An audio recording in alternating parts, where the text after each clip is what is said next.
Love this podcast? Support this show through the Acast supporter feature. It's up to you how much you give, and there's no regular commitment. Just click the link in the show description to support now.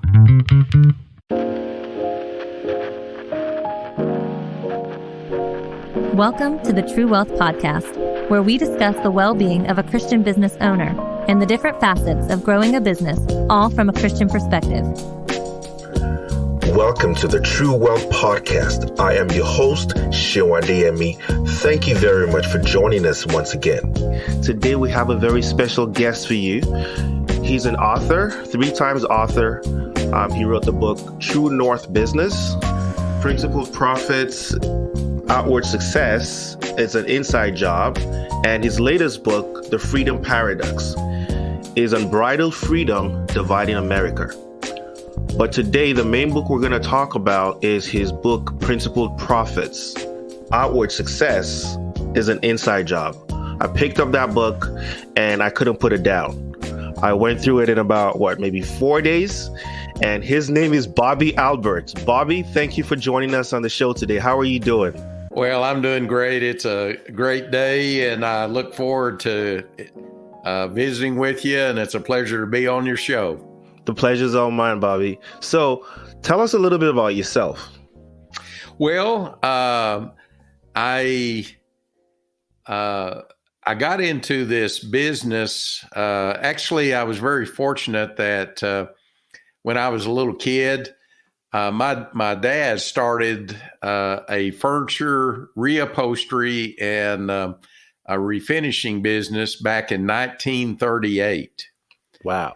And so I was very fortunate as a little boy to be able to hang out with my dad a lot. And I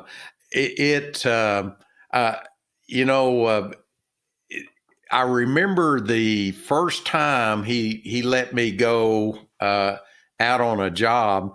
And by the way, from that, we continued having the furniture upholstery and refinishing business. But in the late 50s, he started a moving and storage business. And that was the one I was probably closer to. I mean, being a little kid with my dad, I knew the people that repaired the trucks, the people that put the gasoline, in the trucks. And I knew a lot, even the insurance agent, the bankers, just hanging out with my dad. And I remember when the first moving job, he let me go out and he gave me some really good advice. He said, now, Bobby, you got to realize I'm in, going in the 7th or 8th grade here, and which is pretty young. Yeah, 7th, 8th grade, that's probably 10, 11 maybe? I might have been around 12. 12, right. Okay. And so he said, Bobby, when you go out there, I don't want you to act like the boss's son.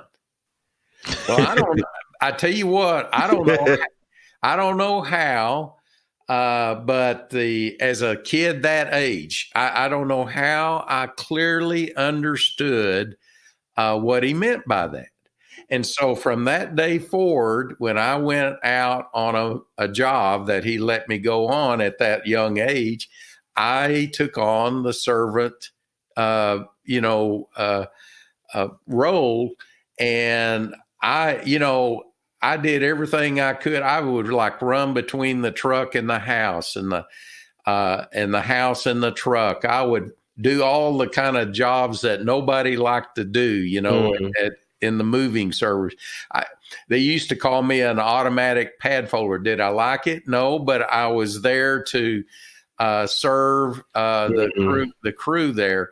I didn't realize how important that was, and until years later.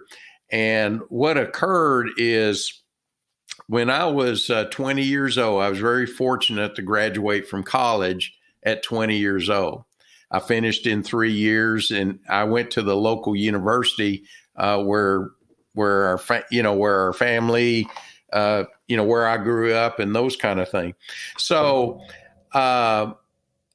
anyway, I graduated, and within a couple of months, my dad died of a heart attack. And at that point, I was thrust at 20 years old to become the leader of this small family business of only, 5 employees. Well, then I discovered within about another month or so is that we were heavily in debt, and we were so heavily in short-term debt, and you being a financial advisor, you understand what I'm about ready to say. Yeah. Our short-term debt was about what the total gross revenue of the business. Wow. So you were in the red. Oh man, we were way upside down. Way upside down. I didn't even know that. And the bankers at that time, I don't know why my dad had 3 bankers, but he did. And they kind of carried on different roles. But back then, and they wanted to shut me down or shut us down, which I can understand, because they were worried about me, out of sympathy or, wanting to carry on the family business. But they, when they looked at the financials that this CPA put together, it just didn't look good. I mean, how are we going to pay back this debt, But one of the guys wanted to give me a chance, and somehow he convinced the other 2, and they gave me a chance. And within 1 year, we, with a lot of people helping me, we grew the revenue by 252%. Wow. And we had the highest profit in the history of the business. Wow, that must have taken some gut. Well, I tell you what, I mean, it was like, it was like every day was a crisis mode, Putting out fires. Oh, and, I'm learning, even though, the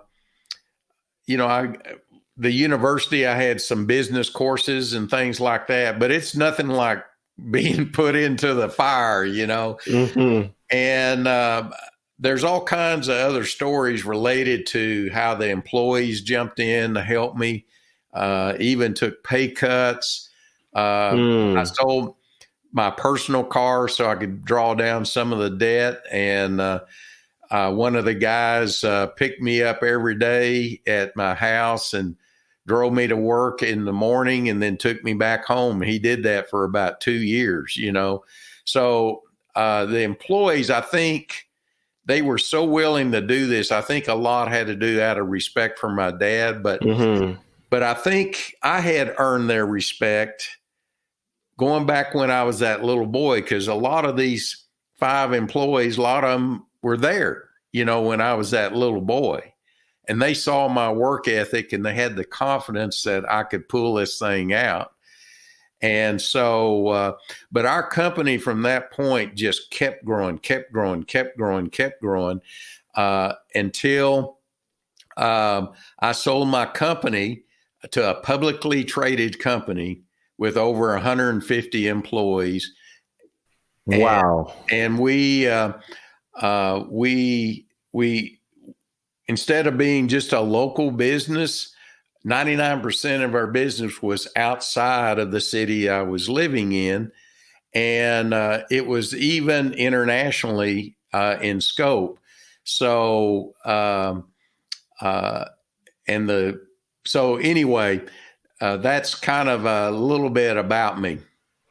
From 5 employees to 150. That's a lot of growing, and that must have taken a lot of work, a lot of inspiration, and some of that which we want to learn from you today. So what made you write this book? Because as I was going through the book, I'm like, wow, this is a fantastic book. I could have stopped highlighting portions and different parts of it, and I was just like, man, there's so many gems in here. And but what led you to writing the book? Because it's a really good book. Well, thank you.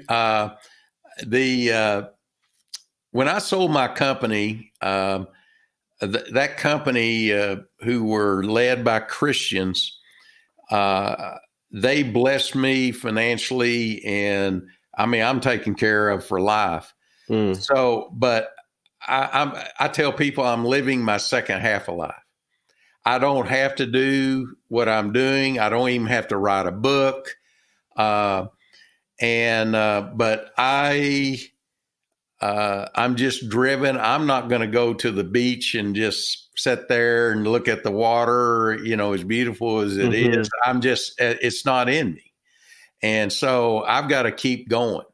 And so I wrote this book because for years, people had invited me, trade associations, invited me to speak or do workshops on the culture we had in our company and about my leadership style, because it became well known. And so I'm not a writer, to be honest with you.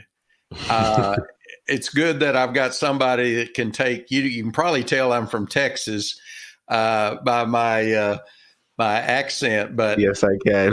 Yeah, I bet. I love it, though. I bet it was hard for you to figure that out. So, but I've got people that helps me takes this language and put it into the good English. And the only way that I could get this book written is start writing blogs. And I could do just a little, just chipping away. And because people have been after me for years to write a book or something. And so that's what led me to write this book. And the same thing went to the second and third book. And, I'm glad, I'm thrilled that you enjoyed this book because as an author, is usually you think the best book you wrote was your last one. And so, you got some way to go here. So it was a really good book. I like the title too. Outward Success is an Inside Job. So let's look at that. You discussed some ideas that I found really, really compelling, like leading versus managing. Are you a leader or a manager? And what are the differences? And oftentimes, if in business or in organizations, sometimes it's hard to tell the difference because one bleeds into the other, right? So, yes, exactly. And what helped me in understanding the difference is I struggle, like what you were saying. I didn't know this, but for years, see, my bent is toward leadership, leading people. Managing is managing things. And when I mean things, it's like the things of the business are like the financial statements, like policies and procedures. In my business, it was like warehouses, trucks, those are the things of the business. But for me, my bent was on the people side. And I feel that's God-given that gave it to me. So my strength is focusing on developing the people. And so, and that really had a big impact on our culture. Now, what helped me is I read a book by Jim Collins, and he's written several of them. The one he's mainly known by is Good to Great. Exactly, Good to Great. And what we did, this is part of our culture. I took our leadership team through a book review of that. And again, I'm not really big on reading people's books, but it helped me, the discipline on a regular basis. We would read a chapter, sit down and have lunch and talk about it. And we also read Jim Collins' other book called Built to Last. Right. I haven't read that one yet. Okay. Well, they're both excellent. But one of the things that he put in there is he called it the genius of the and rather than the tyranny of the or. Mm. And see, I've struggled for years because my mind is in the gray area. See, and I don't think of things it's either this or Or that. that. I just never have.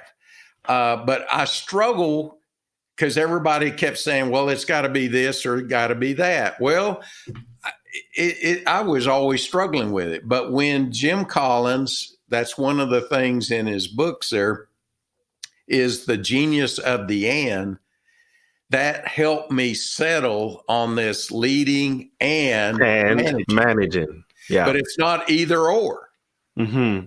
Even though my strength is in leading the people, I still had to deal with the things of the business. The policies, the procedures, the technical stuff that makes a business run. I took your tests and I realized I'm actually more of a leader as well than a manager. The 7-question test was 4 was leadership and 3 was managing. So I'm somewhere in between. But if I'm to be really honest, I think I'm more of a leader than a manager. I've learned to manage as well because I run a business, and you got to know the technical stuff. You got to know the things to put in place to make sure your business is successful. But it's not either or, like you said. It has to be leading and managing, because those have to work in tangent for any business to be successful. Yeah, well, see, I'm glad that you took the assessment, and I'm even thrilled with what you said. And let me tell you why, is because is that there's another thing that helped brought clarity to me that Jim Collins talked about, is that we're not talking about when we're talking about leading and managing, we're not talking about it's 50-50. Mm-hmm. What we're talking about here, it is leading and managing at the same time. Let me give you an example. When I'm sitting in a meeting, and we had these what we call monthly business reviews, and people are giving presentations about the previous month kind of thing and forecasting out, of where we're going. Right. But typically we're talking about a lot of the things of the business. Mm-hmm. Let's take, like, for example, the financial statements. Well, are the trucks, or the warehouse, are policies or procedures, are the hiring, the training that we're doing in with employees, the training program, right? Those kind of things. But see, when I would ask questions, I'm asking questions about getting clarity on the things, but I'm also interested in the people that prepared the financial statement, mm-hmm. the people that are driving the trucks, the people that are working in the warehouse, the people that are being trained. You see what the difference? Yeah. So it's not either or, it's both at the same time. And you said something that was really poignant, was the leadership a lot is about relationships. And when the relationship you build with your workers or those who you're working with, whether you're suppliers or your employees, it's important to keep that relationship tight and show them they care. That's the leadership part of it. But the management part of it is getting things done. And sometimes when you're managing, the way you manage can actually hurt the relationship if you're all about, let's get it done. You said something about, I think, this is the goal. This is where we want to get to. Let's get it done. And for those who are often managing tilted, they all they care about is results. Okay, this is the results. Are we hitting the goals? Are we hitting the Q1, Q2? But in the process, if you're not managing those relationships well, you can actually hurt the results you're after. You're exactly right. And of course, in the book, I talk about, it's the same kind of, using that same principle of the genius of the end, is it's relationships and results. And results, right. But people that have a bent, their strength is managing the things, they're driving hard, just like you're talking about. They're driving hard to get results. But see, if you go too far on the relationship side, it's almost like a country club leader, where they're just, patting people on the back, kissing babies, and all that. It's just, but nothing ever gets done. And what's fascinating to me is an employee will quit, and sometimes it would be your best employees will quit the one that is the country club, leader, right? Or they will quit the hard driving manager. And it's because of a sense of accomplishment that's in us that we feel like we got to accomplish something. Now, when if I work for a hard driving, results driven manager, is when I go home and like talk to my wife, for example, if she asks me, what'd you get done today? Well, I can say, man, we got this done, that done, man. It was, but I am worn out. I don't, I'm worn out, and I don't know how long I can, go. But if I went home for this country club, leader, that when I went home, my wife would ask me, well, what'd you get done today? I say, well, I was there all day, but I can't tell you what we did. I had a nice time. It was fun, but I don't know what we did. Yeah. And so, it's fun for a while, but eventually there's something inside of you that says you need to accomplish something.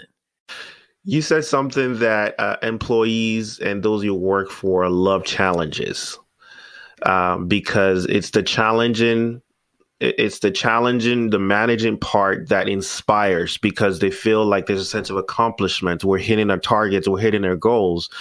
But if you're in an environment that is just, oh, good job, and they care about you, which is great, but you're not getting anything done, you sometimes you get tired of it. Like, I don't want to go to work because I'm not sure I'm making a difference. And I think to some degree, everyone wants to feel like they're making a difference, like they're doing something that they're contributing to success in some shape or form.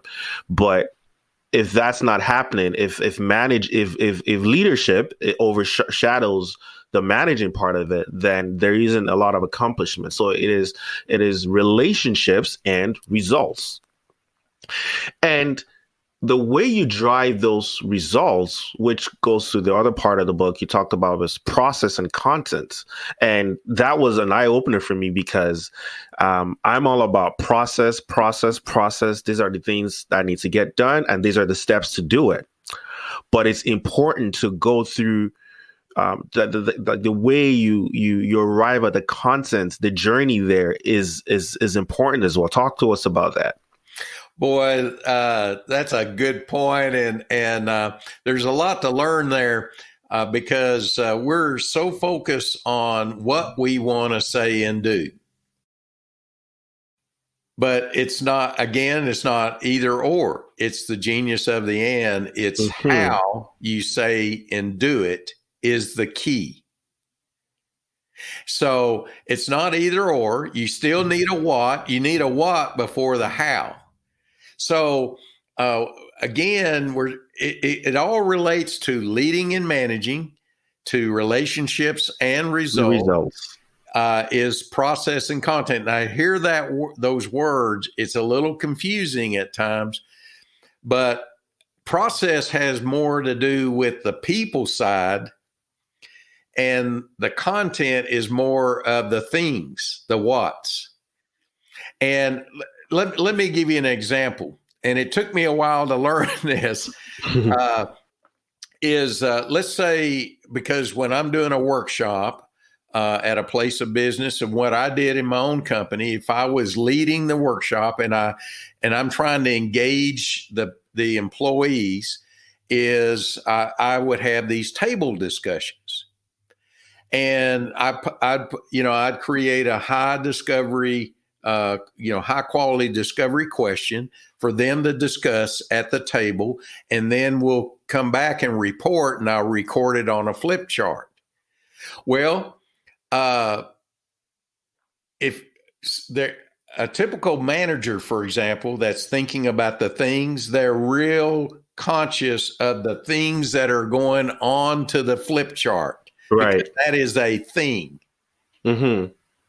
But it's not just the content that goes on the flip chart.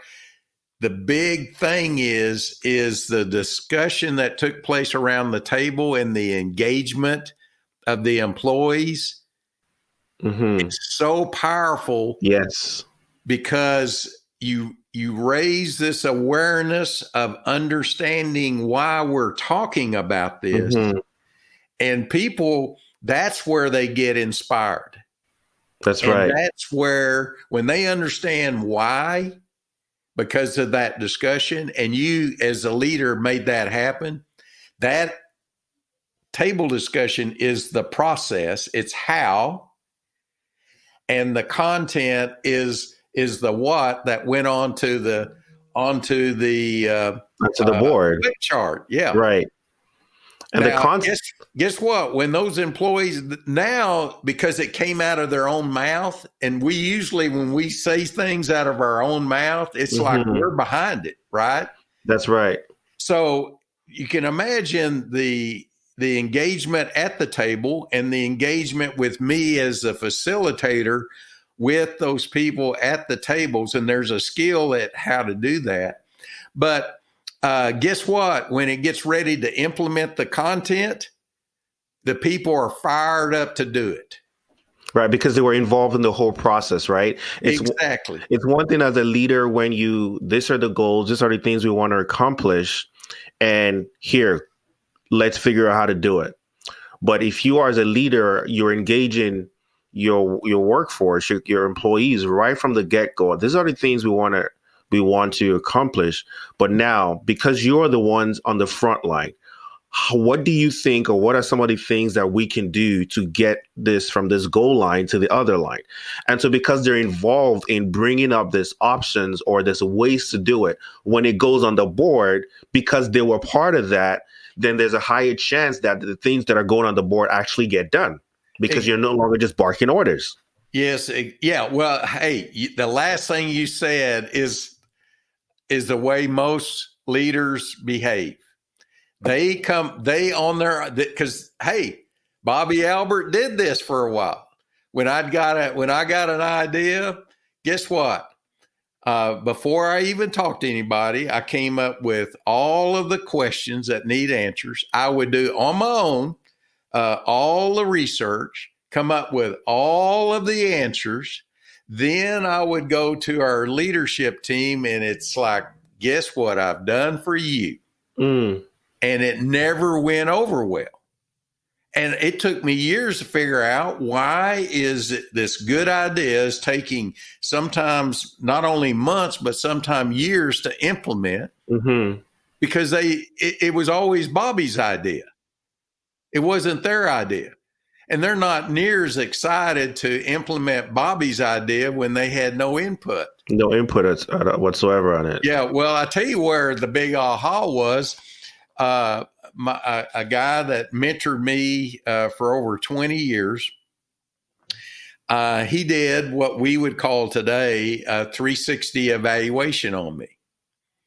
And the leadership contributed. Even my best friends contributed to it. My wife even contributed to it. And guess what it revealed? The horrible truth that people said, Bobby, when you get an idea, get us involved on the front end because we want to help you. And not after you've already made your mind up. Because, see, guess what? And I learned, I have a yellow tablet. Man, I've got it outlined. I've got everything. Everything done on your own. I've got it all figured out, see?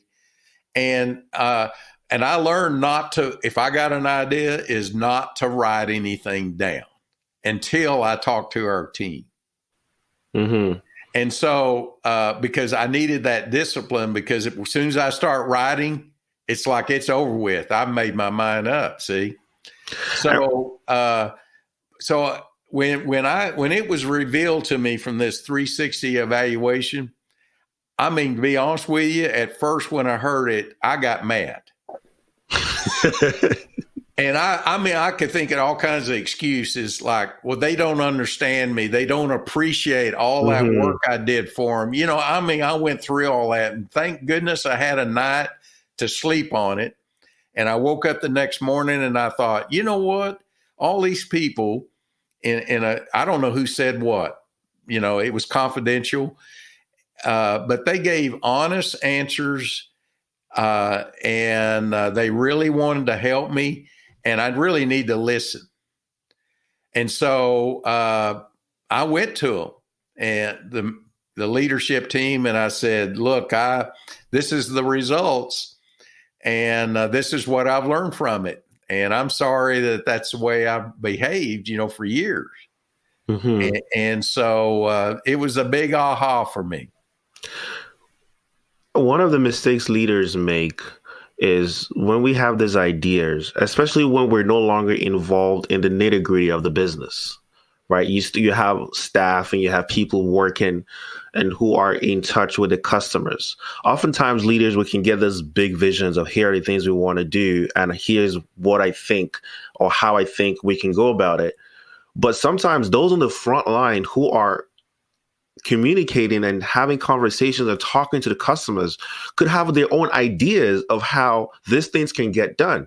But unless you're engaging your employees or your workers from the get-go, your idea often, once you engage them, the refined idea is often better than what you could have come up on your own, because you're no longer involved in the front line. You're no longer shoulder to shoulder with the customers as your employees are.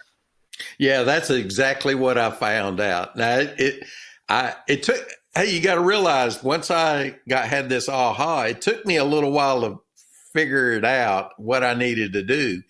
And let me give you an example based on exactly what you said. There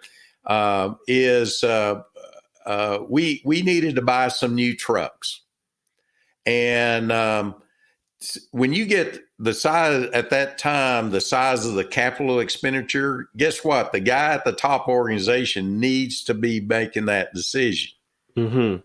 So I was about ready to go out and get all the specs, you know, and everything on these trucks.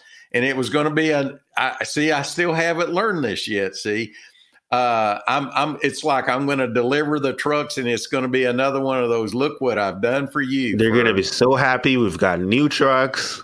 Yeah, exactly. Well, thank goodness. One of the managers said, Bobby, why don't we go to the drivers and the crews to just ask them,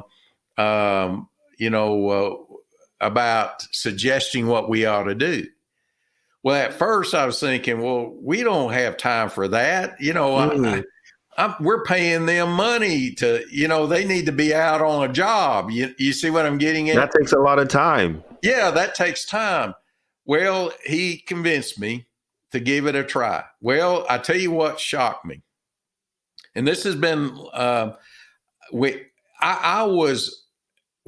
few things that was shocked me is they went out and did the specs on the trucks on their own, and they were, when they got the specifications and the pricing, they were blown away how expensive the trucks were. They were blown away.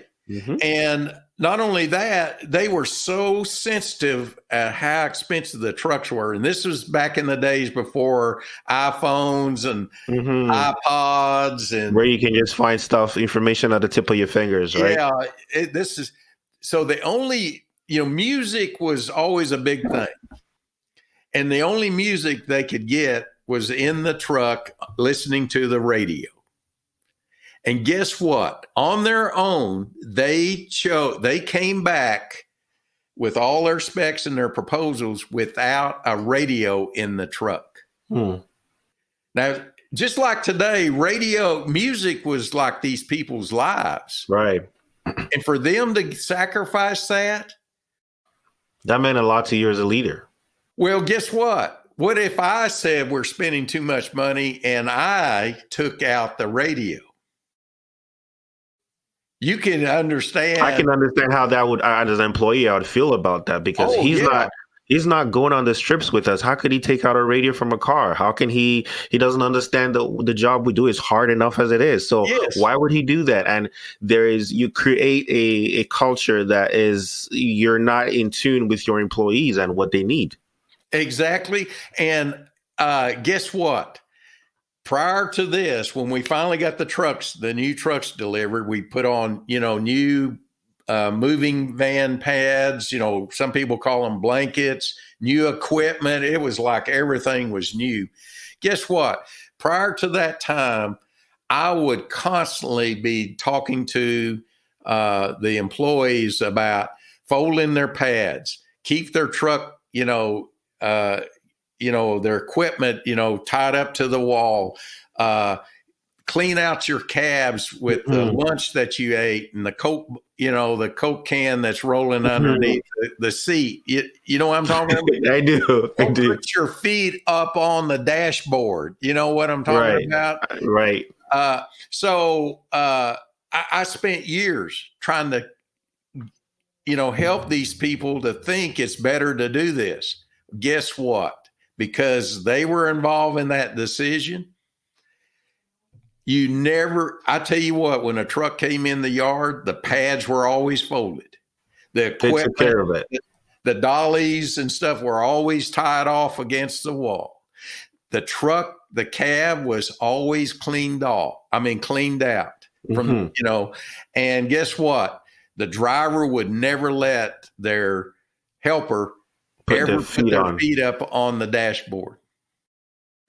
Because they value that truck more because they were part of the process. Exactly.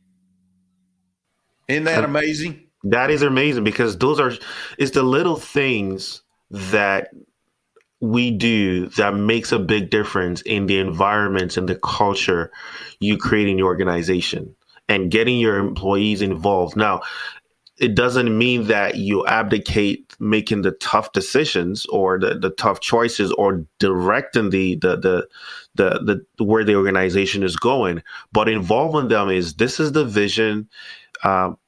You are the ones helping us to carry this vision through. What are your ideas? And getting them involved in that process.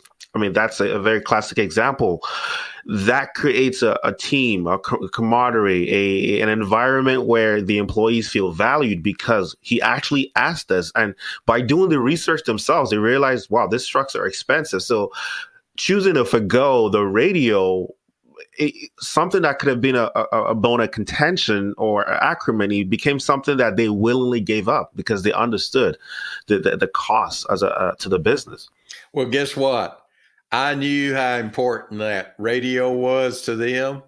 I said, guys, we're not going to take the radios out. But guess what? I mean, it was like I was like the best leader best boss they ever had. Santa. Just over a radio. So we didn't take those out. That was the neat thing. But I tell you what, once I finally saw how well this worked, I mean, compared to some other organization,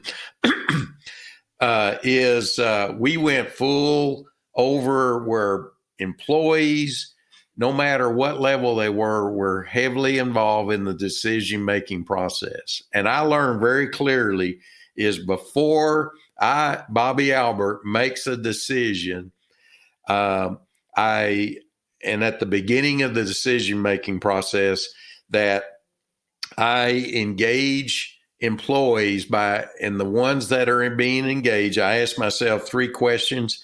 Is who can help me make a better decision? You kind of touched on it. And who will be impacted by that decision and who's going to have to carry out that decision. Mm-hmm. And once I got regularly, I mean, throughout our whole, all 150 plus employees, you can see we had a heavy engaged culture. Workforce. Yeah. Yeah. Thanks for listening to part 1. Tune in next week for part 2. You can follow us on Instagram, Twitter, or Facebook at True Wealth Pod. You can get in touch with us by sending an email to podcast@truewealthpodcast.ca or by visiting truewealthpodcast.ca.